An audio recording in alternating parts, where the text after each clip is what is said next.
पुष्पं माता शतक्रतो बभूविथ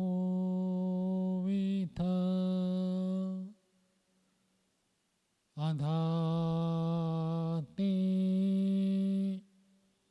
सुम्नमीमहे।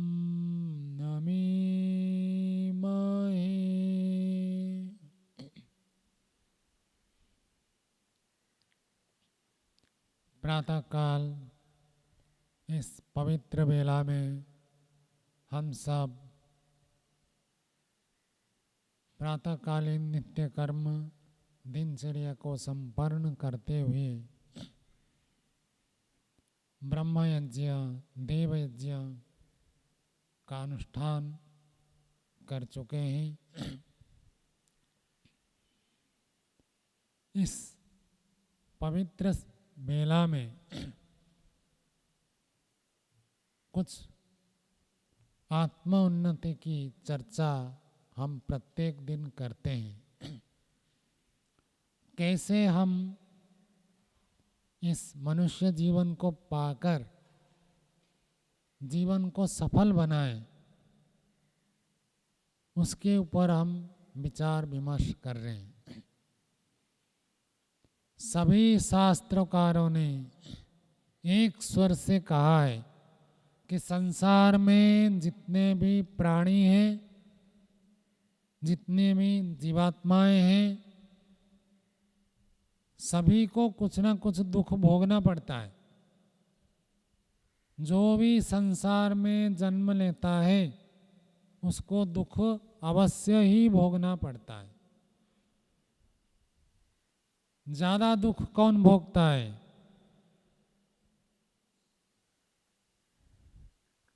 ऐसे नहीं बता पाओगे। सबसे ज्यादा दुख जो है तिर्यक प्राणी, पशु से भी पक्षी से भी, जो छोटे छोटे कीड़े मकोड़े तिर्यक प्राणी कहते हैं, उसको टेढ़े मेढ़े चाल चलते हैं, उनको सबसे अधिक दुख होता है। कुछ प्राणी ऐसे होते हैं, आपने देखा होगा, कीड़ा चल रहा है उसको छूते ही वो भयभीत हो जाता है। आपने कुछ किया नहीं, उसको थोड़ा सा स्पर्श करते ही वो भयभीत। ऐसे जो प्राणी हैं उनको सबसे अधिक दुख होता है। हमेशा वो भयभीत रहते हैं। भय हो तो दुख होता है व्यक्ति को। समाज में भी, परिवार में भी, कहीं भी हम रहते हैं, यदि भय होता है तो हम दुखी रहते हैं, और निर्भय होता है तो सुखी रहते हैं। तो जो प्राणी ऐसे तिर्यक प्राणी होते हैं उनको अधिक त्रास रहता है, उद्वेग रहता है, भय रहता है, वो सबसे अधिक दुखी है। उनसे कम दुखी है पशु पक्षी है। पशु पक्षी भी दुखी है, हमेशा उनको सोचना पड़ता है, आत्मरक्षा के लिए भी सोचना पड़ता है और भोजन की प्राप्ति के लिए सोचना पड़ता है। अनिश्चित है। आप लोगों का तो निश्चित है ना। अभी सत्संग छुट्टी होते ही घंटी बजेगी, घंटे के बाद क्या होगा? प्रातराश होगा। तो देखो, पक्षी जितने उड़ते हैं और जितने पशु है, कोई निश्चित नहीं है। आपको कह दिया जाए कि आपको भोजन नाश्ता मिलेगा या नहीं मिलेगा, कोई गारंटी नहीं है। छोटे बच्चों की तो बात क्या है, बड़े ब्रह्मचारियों को ही कह दिया जाए कि जाओ भाई भिक्षा मांग कर लाओ, अपने लिए भी लाओ और मेरे लिए भी लाओ। प्राचीन परंपरा में तो ऐसे ही था। और राउरकेला में इनको सबको भेजा गया था, इनको सबको भेजा गया था भिक्षा मांगने के लिए। तो यहाँ भी भेज देंगे, यहाँ भाषा की समस्या है, नहीं तो यहाँ भी भेज सकते हैं भिक्षा के लिए। और भिक्षा में कौन सी धातु है? हाँ बताओ। लाभ है, लाभेच्छा क्या अर्थ है, थोड़ा बता दो। भिक्षा मिले अथवा ना मिले कोई गारंटी नहीं है मिलेगा। भिक्षा मांगने जाए तो भिक्षा मिलेगी ऐसे कोई निश्चितता नहीं है। तो कितने लोग यहाँ पढ़ने के लिए रहेंगे? कोई निश्चित नहीं है खाने को मिलेगा या नहीं मिलेगा। तो आप रहेंगे क्या? अच्छा, तो अनिश्चितता होती है तो दुख होता है व्यक्ति को। निश्चित हो जाए तो व्यक्ति सुखपूर्वक रहता है। तो ऐसे जो पशु पक्षी है उनको भी दुख है। तिर्यक प्राणी को सबसे अधिक दुख है, पशु पक्षी को उससे कम दुख है, और उससे भी कम दुख है मनुष्यों को। साधारण मनुष्य जो है उनको पशु पक्षी से तो कम दुख है। भले कोई कह दे कि जैसे कुत्ता है, बिल्ली भी पालते हैं लोग, और एयर कंडीशन गाड़ी में घूमते हैं, और मनुष्य होकर भी पहनने के लिए चप्पल नहीं है। ठीक है, पहनने के लिए चप्पल नहीं है, फिर भी एयर कंडीशन में घूमने वाले कुत्ते से बिना चप्पल चलने वाले मनुष्य को अधिक सुख मिलता है। मनुष्य जीवन में, मनुष्य शरीर में पशु पक्षी की अपेक्षा अधिक सुख है। लेकिन यहाँ भी दुख भोगना पड़ता है। कितने प्रकार दुख है? 3 प्रकार के। पक्के हो? चलो, ऐसे एक एक बात यदि पक्का करके रख दो तो जीवन में कल्याण हो जाएगा।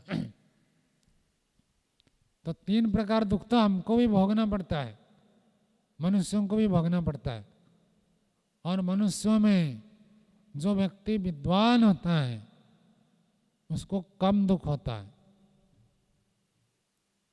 हम सब मनुष्य हैं, मनुष्य में जो विद्वान है वो कम दुख भोगता है। वो भौतिक विद्वान में हो सकता है, भौतिक विद्या को भी जानता है, उसका भी दुख कम होता है। और आध्यात्मिक विद्या के विद्वान है तो उसका भी दुख कम होता है। जो पढ़ा लिखा है उसको कम दुख होता है, और जो अनपढ़ व्यक्ति है वो अधिक दुख भोगता है। पदे पदे दुखी होगा, पदे पदे ठोकर खाएगा, क्योंकि ज्ञान नहीं है। ज्ञान नहीं होगा तो ठोकर खाएगा, दुख होगा। और ज्ञान हो जाए तो व्यक्ति सुखपूर्वक जीवन जी सकता है। भौतिक विद्या को जानने से भी सुख बढ़ता है, और आध्यात्मिक विद्या को जानने से भी सुख बढ़ता है। क्या बताया श्रोतव्य जी?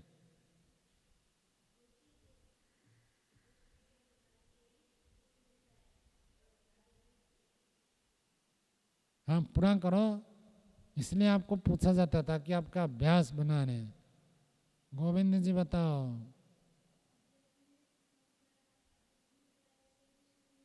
हाँ, ठीक। तो विद्या अध्ययन तो अनिवार्य है। भौतिक शिक्षा, आधुनिक शिक्षा, इससे भी हम सुख को प्राप्त करते हैं, दुख को दूर करते हैं। और आध्यात्मिक विद्या, आध्यात्मिक शिक्षा से भी हमारे दुख दूर होते हैं। दोनों चाहिए, दुखों को दूर करने के लिए आवश्यक है। लेकिन सारे दुख किसके दूर होते हैं, कौन बता देगा? हाँ, मत हाँ, राजर्षि जी बोलो। सारे दुख किसके दूर हो जाते हैं? हाँ, मोक्ष के प्राप्त। ठीक है, तो मोक्ष को कौन प्राप्त कर लेता है? हाँ, ओम जी बताओ। समाधिस्थ योगी। सही पकड़ा है इन्होंने। जब योग साधना करके समाधि लगाएंगे, समाधि की अवस्था में किंचित मात्र दुख अनुभव नहीं होता है, सारे दुख वहां समाप्त हो जाते हैं। और वह व्यक्ति जो योगी समाधिस्थ है, वो जब व्यवहार में प्रवृत्त होता है तब भी वो आनंद में रहता है। क्या बताया ऋषि जी? बताओ। नहीं ध्यान गया। आयुष जी बताओ, क्या बताया?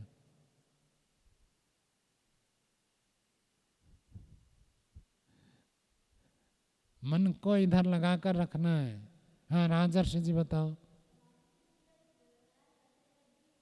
हाँ, ये बात। समाधि अवस्था में तो उसको दिव्य आनंद की प्राप्ति होती ही है। वही व्यक्ति समाधि छोड़कर जब व्यवहार काल में आएगा, खाना पीना घूमना फिरना इन सब कार्यों को करेगा, उस समय भी उसको आनंद की अनुभूति होती है। अभी अभी आप सब ने इसको पढ़ा है, मैं अपनी ओर से नहीं कह रहा हूं। अभी आपने पढ़ा है श्लोक, कौन सा श्लोक पढ़ा है? बिल्कुल सही है। शय्यासनस्थो अथ पथिव्रजन् वा स्वस्थ परिक्षीण वितर्क जाल संसार बीजम क्षयमीक्षमाण सन्नित्य मुक्तो मृतभोग भागी। इसकी चर्चा कभी बाद में करेंगे, अभी इतना समझ जाओ कि व्यवहार काल में भी योगी हम सबसे अधिक आनंदित रहता है, और जो योगी नहीं है उसको दुख भोगना पड़ता है।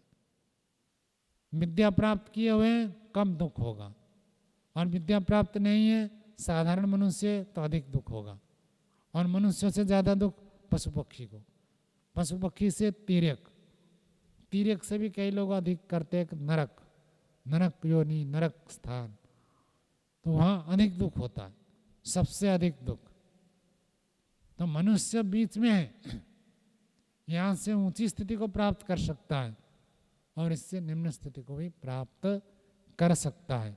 मनुष्य को इतना बड़ा सुख मिलता है, कब सुख मिलता है? सारे दुख दूर हो जाते हैं। तो सभी ऋषियों ने गंभीर अन्वेषण किया, खोज किया। आज भी वैज्ञानिक लगे रहते हैं।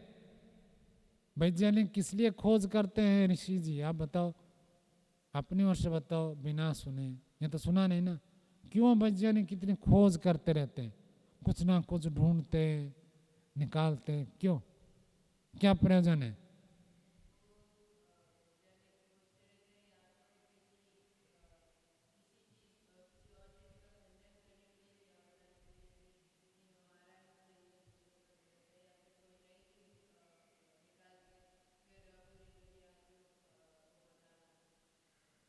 नई चीज को प्राप्त करेंगे तो उससे क्या मिलेगा?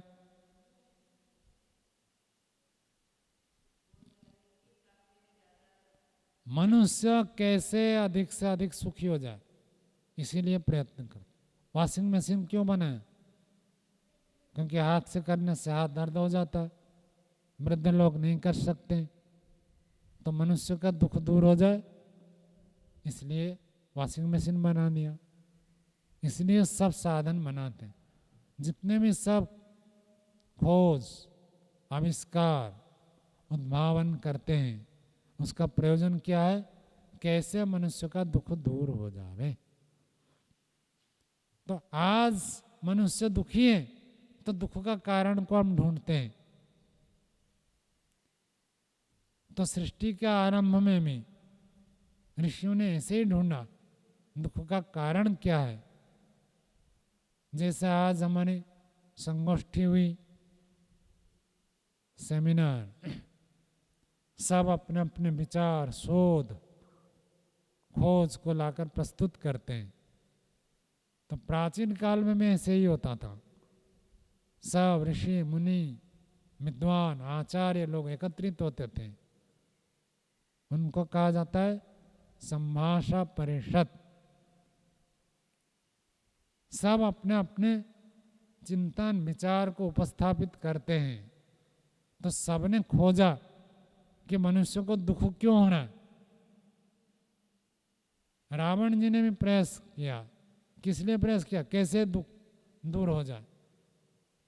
राक्षस थे, लंका में राक्षस रहते थे, लेकिन वो राक्षस भी कैसे सुखी रहे, वही उनका प्रयोजन था, कैसे उनका दुख दूर हो जाए। सब चाहते हैं कि दुख कैसे दूर हो, उसके ऊपर खोज करें, उसके ऊपर गवेषणा करें, उसको ढूंढें। तो ऋषियों ने अपनी खोज में, अपनी गवेषणा में कारण कार्य को देखते हैं। कार्य को हटाना है तो कारण को हटाना पड़ेगा। कारण को हटा देने से कार्य हट जाएगा। यदि कारण को नहीं हटाए तो कार्य नहीं हटेगा। किस कारण से दुख होता है उसको ढूंढना। यदि दुख के कारण को हटा देंगे तो कार्य का भी अभाव हो जाएगा। कौन सा सूत्र कहता है? वैशेषिक दर्शन का सूत्र है, कारण अभावात कार्य अभाव। कारण को यदि हटा देंगे तो कार्य भी हट जाएगा। तो दुख का कारण क्या सब ढूंढने लगे। सभी ऋषियों ने ये गवेषणा की और गवेषणा करके ये निकाला कि दुख का मूल कारण क्या है? अविद्या। अविद्या कहो, मिथ्या ज्ञान कहो, अथवा उसको दूसरी भाषा में कहे तो मोह कहो, मोह भी कह सकते हैं, अविद्या कह सकते हैं, मिथ्या ज्ञान कह सकते हैं, भ्रांति कह सकते हैं, उल्टा विपरीत ज्ञान कह सकते हैं। ये सब एक ही बात। मूल कारण क्या है? अज्ञान। मूल कारण विपरीत ज्ञान। उल्टा जानते हैं इसलिए दुख होता है, सही जानने से दुख नहीं होगा। आप रास्ते में चलते ठोकर खाए होंगे। कौन ऐसे है जिसने कभी ठोकर नहीं खाए? सबने ठोकर खाए। चलो, क्यों ठोकर लगते हैं? कौशल वालों को पूछता, अजय जी बताओ, हम चलते समय कभी ठोकर लगता है तो क्यों ठोकर लगता है? हैं? जानना। पता नहीं चलता है। पता चलता तो कोई ठोकर खाएगा नहीं। आपको लगता है रास्ता ठीक ठाक है, चल रहे हैं, और ऊपर देख कर चलते हैं।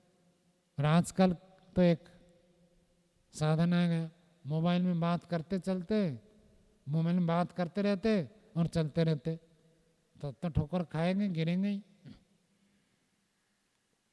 पत्थर है, गड्ढा है, पता नहीं है तो चल पड़े, अज्ञान है तो ठोकर खाते। कहीं भी दुख होता है वहां ढूंढेंगे तो मूल कारण मिलेगा। क्या कारण है? क्या कारण है सुभाषिनी जी? अज्ञान। कुछ ना कुछ अज्ञान है, कुछ ना कुछ भ्रांति है, कुछ ना कुछ विपरीत ज्ञान है। बिना उल्टे ज्ञान के दुख होगा ही नहीं। कोई भी दुख हमें इसलिए भोगना पड़ता है, उसके पीछे कोई ना कोई मिथ्या ज्ञान है। मिथ्या ज्ञान नहीं है तो दुख नहीं होगा।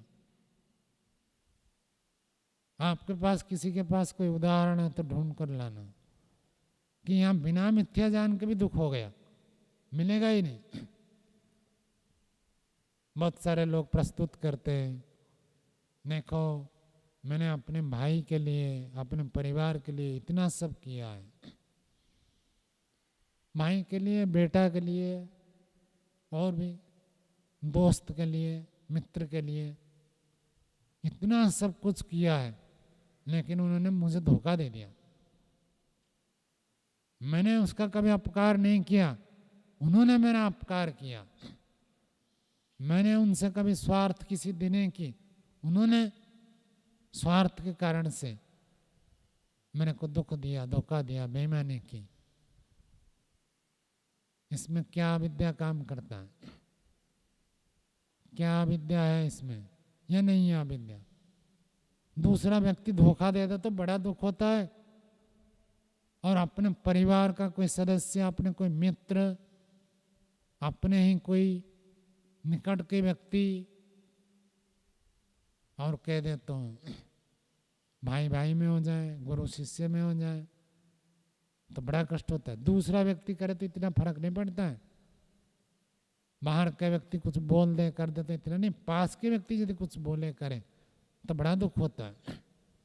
धोखा दे दें, बेईमानी करें, दूसरे दुकानदार बेईमानी करते तो अरे दुकानदार तो ऐसे ही होते मान लो, अपने आदमी को ऐसे कर दें तो बड़ा कष्ट होता है। क्या विद्या है वहाँ मनु जी? आपने मान लिया कि व्यक्ति कभी धोखा नहीं देगा, बिना परीक्षण किए कोई व्यक्ति 100 बार भी हमारे साथ अच्छा व्यवहार करे तो 1% संभावना रख सकते हैं, हो सकता है। आंतरिक भावना को हम नहीं जानते। व्यक्ति अज्ञानता के कारण से, स्वार्थ के कारण से अथवा हठ आदि के कारण से, अनुकूल व्यक्ति भी प्रतिकूल हो सकता है। जो हमारे अनुकूल है, जो हमारा प्रिय है, जो हमारा साथ रहता है, जिसका हम दिन रात उपकार करते हैं, वो अनजाने से उसको भ्रांति हो सकती है, उसको कोई बड़ा स्वार्थ दिख सकता है, अथवा उसका कोई हठ आग्रह अपनी रुचि हो सकती है। इस कारण से वो हमको धोखा दे सकता है। इसको नहीं जानेंगे तो धोखा हो सकता है। कई सारे लोग ऐसे कहते हैं, मिलकर हम बिजनेस कर रहे थे और पूरा परिवार के व्यक्ति जैसे था और धोखा देकर चला गया। क्यों? उसमें बड़ा दुख होता है, क्योंकि आपने ये सोच लिया था ये कभी धोखा नहीं देगा। केवल एक है जो कभी धोखा नहीं देता है, जिसके ऊपर भरोसा करे तो कभी आपको दुख नहीं होगा। कौन है? अच्छा, आप सब तो इतने पहुंचे हुए हो। भरोसा करो तो ईश्वर पर, तुझे धोखा नहीं होगा। यह जीवन बीत जाएगा, रोना नहीं पड़ेगा।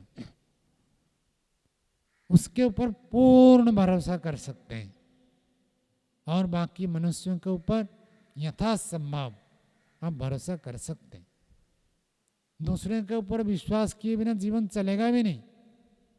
विश्वास भी करना है और परीक्षण भी करना है, नियंत्रण में रखना है और विश्वास भी करना है। बिना विश्वास के व्यवहार ही नहीं चलेगा। विश्वास के आधार पर ही ये जगत चलता है। लेकिन किसके ऊपर कितना विश्वास करें, ये हमारी बुद्धिमत्ता है। और अविश्वसनीय व्यक्ति के ऊपर जो विश्वास करता है उसको मूर्ख कहा गया है। कहाँ कहा गया है? मेधातिथि जी, अविश्वासता के ऊपर विश्वास करना मूढ़ है। व्यवहार भानु में है, व्यवहार भानु में पढ़ सकते हैं। अनाहुंत प्रविशति अपृष्टो वौवासते अव्यशिस्ते विश्वसीति मूढ़ चेता नरोधम।